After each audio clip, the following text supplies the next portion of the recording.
What's up, YouTube? Capital G here. Okay, guys, today we're going to talk about D-Fissure and Macrocosmos. Now, I alluded to this maybe right before or right after YCS Rhode Island, how powerful I thought that these cards were going to be. And CJ Spark made a video maybe about 5 days or so about how he thought that these cards could, if you could fit them efficiently into a deck, they could pretty much still win, and I completely agree with him.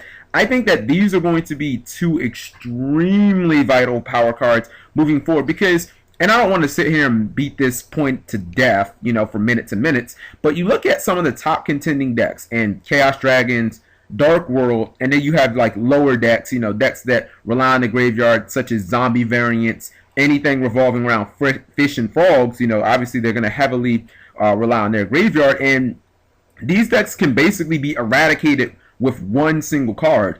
You look at the Mermill's Atlantean deck, a deck that is perceived right now to probably fight for a position coming straight out the gate for tier 1 viability, and that's another deck, and I've played against it. You get macro out, that shit is done. The deck basically can't function. You can even dig a little deeper if we're talking specifically Macrocosmos and not against not Dimensional Fissure, in which Insectors can't use their abilities. So you could run into an even, you know, rogue obscure matchup like Insectors, and it could even hurt that deck, you know, extremely. And I play Insectors, guys. You know, it's not just about being able to detach Ladybug and Hornet. You know, the deck runs Card Troopers, which can't get their effects. They run Mystic Tomatoes, which can't get their effects. And it's just like, those cards can really put a hurting on a multitude of decks in this format. Now, I think that people think of the cards in too much of a singular aspect. They just think of, you know, it disrupting your opponent in which they can't use their graveyard. But you have to also think, what has this game been completely predicated on pretty much for the last year and a half? Hand traps. You play a deck like Dino Rabbit, and, you know, you have that D-Fissure on the field, or, you know, your opponent searches an Effect Veiler. Guess what? You activate Macrocosmos, and then you normal summon the rabbit. Oops, can't use any hand traps, can't use your Maxi, can't use your Veilers, because they have to go to the graveyard as a cost. Now, you can actually chain Maxi, but if you're a player like me, I'll just summon something like a Thunder King, and I'll just eat. I'll take that. I mean, you're just gonna have to eat that neg one. Granted, my, you know, Speller Trap is a neg one in itself, but you're not gonna get any type of bonus. All you really do is kind of slow me down for a turn, I guess. One deck that I think has a lot of potential to run these cards, but I don't think people have thought about it as much as maybe they should, and maybe moving forward it will, is Wind Up. I'm not sure about Macrocosmos, but Wind Up can run Dimensional Fissure extremely well because it doesn't disrupt the rat plays at all, because, you know, everything is, all the monsters you put on the board, almost all of them are going to be used for C plays. You know, thus when you detach these guys, they're all going to the graveyard, so it's not like you still can't abuse your Wind Up rat.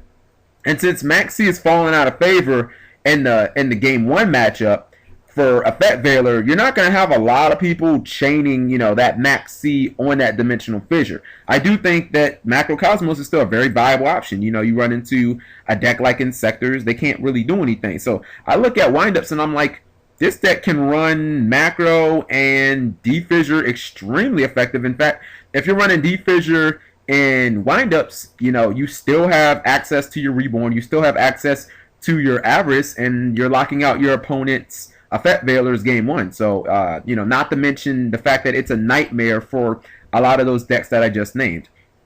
I do really feel like there's a third deck out there, like maybe I'm missing. You know, Samurai can run D-Fissure, they can run Macro. I'm not sure how much I really love Samurai right now, because when you have Atlanteans coming out, it's just going to be another deck that can kill Xian fairly easy without using much spell or trap removal. So I'm not really sure how much I'm really in love with Samurai, and, you know, we've already talked about how they have a very poor Chaos matchup, or Chaos Dragon matchup to begin with, which is probably the second most played deck right now. You know, their Agent matchup isn't great either.